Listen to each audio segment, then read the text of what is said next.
Hotelli Herkules.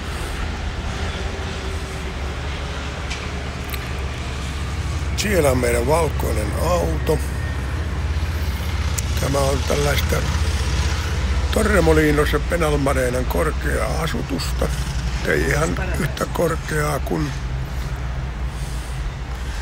Benidormissa. Tämä on valtava kolosseumi, mutta ihan olemme tyytyväisiä tähän paikkaan. Tää on tosi hieno. Lyhyt matka Arroyodella Mieliin ja lyhyt matka rantaan. Ja jos uimaan haluaa, niin täällä on uima-allaskin.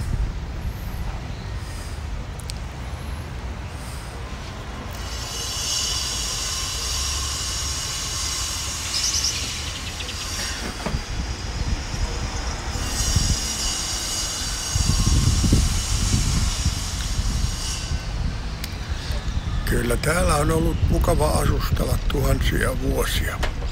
Lämpöä riittää ja ystävällisiä ihmisiä riittää ja raha kiertää ja pyörii.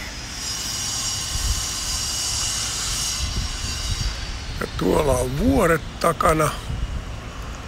Olemme aikaisemmin olleet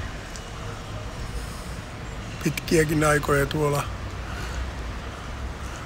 moottoritien lähellä olevassa villassa. Nyt sieltä oli valtavan pitkä matka tänne rantaan, 3 kilometriä, 2-3 kilometriä. Tästä on lyhyt matka joka paikkaan.